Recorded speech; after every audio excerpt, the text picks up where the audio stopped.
ஏன் சித்ரா, உன் லவர் வர வர இந்த பார்ட்டியை கேன்சல் பண்ணிடலாமா? ஐயோ பண்ணுவாரு, வரேன்னு சொல்லிருக்காரு. பாவம் திடீர்னு பிஸி ஆயிட்டாரு, எனக்கு தெரியல. வரேன்னு சொன்னாங்க.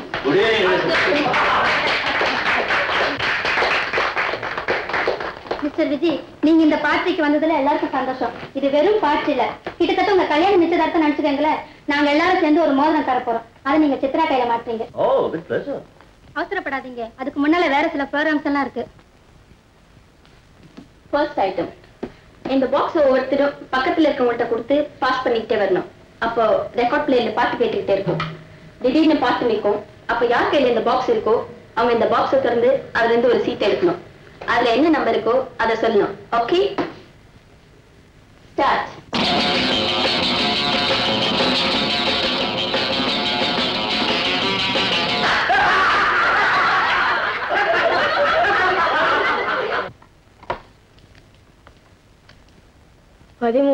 பதிமூணா?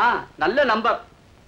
தலையை விரித்து போட்டு கையில் வளையலுடன் கண்ணகி சிலை போல் மேஜை மீது நிற்க வேண்டும்.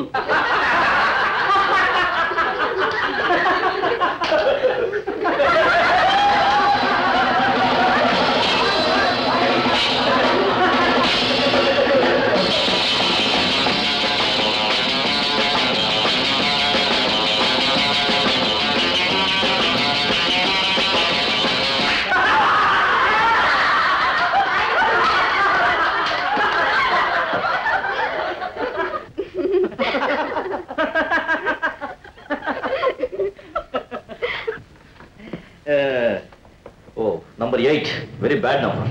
பார்ட்டி முடியும் வரை கவுன் அணிந்து கொண்டு இருக்க வேண்டும்.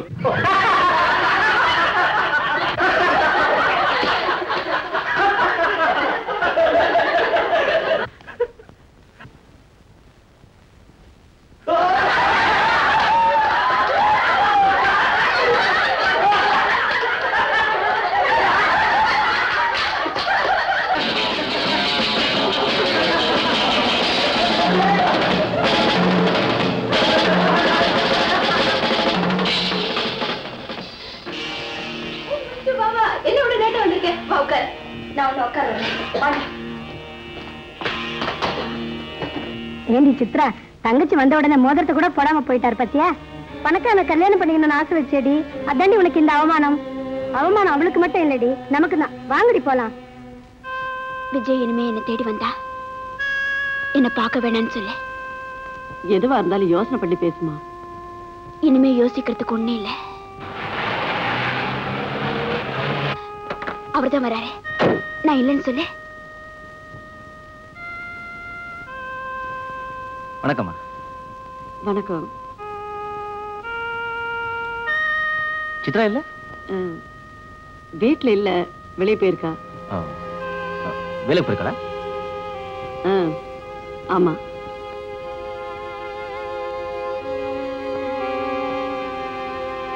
வேலை இல்லைன்னு சொன்னால? என்கிட்ட அப்படித்தான் சொன்னா. அப்புறம் திடீர்னு வேலை இருக்குன்னு புறப்பட்டு வெளியே போயிட்டான்.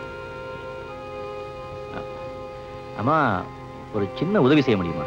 என்ன தம்பி? கொஞ்சம் தண்ணி வேணும்.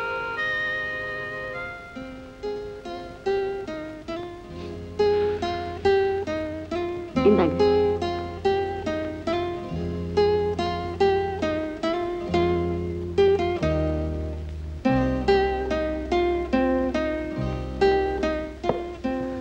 ரொம்ப நன்றிம்மா.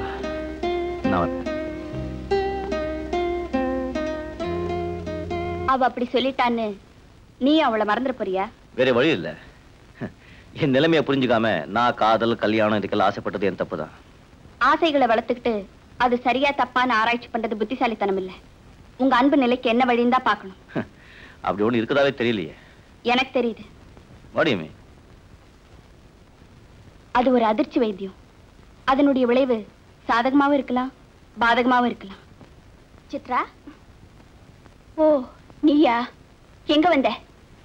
என் வீட்டுல கூட என்ன நிம்மதியா இருக்க மாட்டீங்களா? காரண காரியங்களை ஆராயாம வெறும் சம்பவங்களை வச்சு முடிவெடுக்க ஆரம்பிச்சா நிம்மதி எப்பவுமே இருக்காது.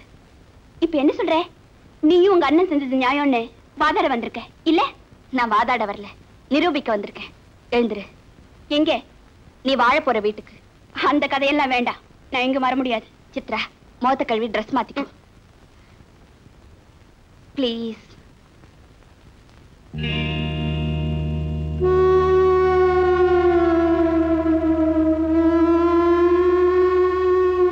வா.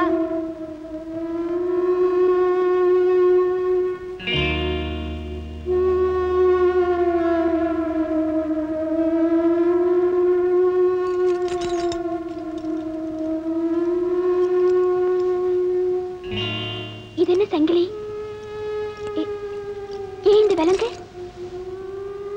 சித்ரா, இவ்வளவு நாகரிகமான இந்த வீட்ல இப்படி ஒரு ஜெயில் மாதிரி அறைய நீ எதிர்பார்த்திருக்க மாட்ட. அதே மாதிரி என் அண்ணனை பத்தி நீ எதிர்பார்க்காத ஒரு பயங்கர உண்மையை சொல்ல போற. மனசு திடப்படுத்திக்க. உங்க அண்ணனுக்கு வாழ்க்கையில் இப்படி ஒரு குறை இருக்கிறது எனக்கு தெரிஞ்சா நான் அவரை வெறுத்துருவேணும்னு நீயும் அவரும் பயந்தீங்க பாரு. அதை நினைச்சா எனக்கு சிரிப்பு வருது. மஞ்சு, என்னோட காதல் வெறும் ஆசையினால் ஏற்பட்டதா இருந்தா காத்தடிச்சதும் பறந்து போயிருக்கும். எனக்கு விஜய் மேல ஏற்பட்ட அன்பு ஆத்மார்த்தமானது. சித்ரா, உன் காதல நான் சந்தேகிக்கல. ஆனா இப்படிப்பட்ட ஒரு ஆபத்தான விளையாட்டை வாழ்க்கையா ஏத்துக்கிறதுக்கு எந்த பொண்ணு விரும்ப மாட்டா. மஞ்சு, நான் நெருப்புல தாவி குதிக்கிறத சர்க்கஸ்ல பார்த்து ரசிக்கலாம். ஆனா அதுவே வாழ்க்கையில ஒரு சம்பவமா நடக்கிறப்போ நம்மால அதை ரசிக்க முடியாது. எனக்கு அது பழகி போச்சு. ஆனா உனக்கு பழக்கங்கிறதே பழகிக்கிறதா மஞ்சு.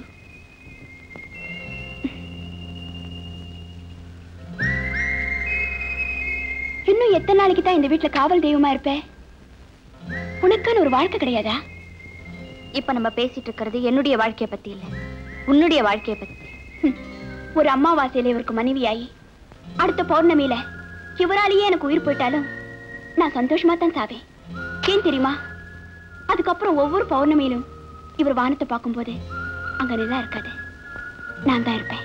எந்த நிலா இவருக்கு வெறி ஊட்டுச்சோ அதே நிலா இவர் பார்க்கும் போது இவருக்கு வெறி வராது, வேதனை தான் வரும். அந்த குற்ற உணர்வே இவரை குணப்படுத்துறோம்.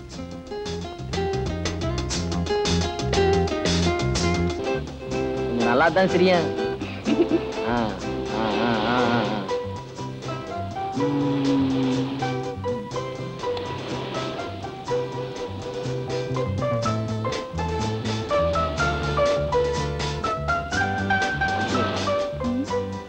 உன்னை நான் எப்படி படம் எடுக்கணும்னு ஆசைப்பட்டனோ அதே மாதிரி பூம்போட்டோட வந்திருக்கேன்.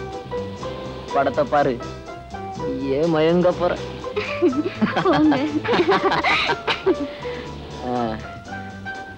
ஏய், என்ன பேச மாட்டேங்கிற?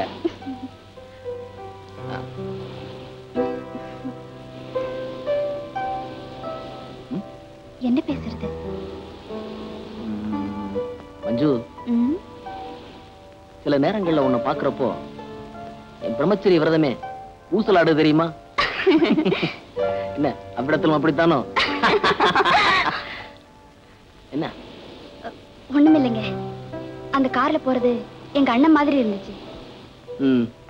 இன்னும் எத்தனை நாளைக்கு தான் கார்ல போறவன எல்லாம் பார்த்து உங்க அண்ணன் பயப்பட போறேன்? இல்லைங்க, இன்னைக்கு எங்க அண்ணன் கிட்ட நம்ம காதலை பத்தி சொல்லிட்டு போறேன்.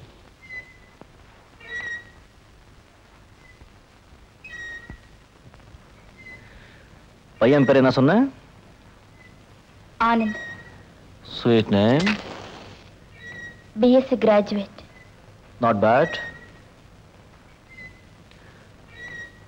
தொழிலை பத்தி ஒன்றும் சொல்லலையே? அவரு ஒரு போட்டோகிராஃபர். ஓ, பொழுதுபோக்கா? தொழிலே அதான். சொந்த ஸ்டுடியோ வச்சிருக்காரா?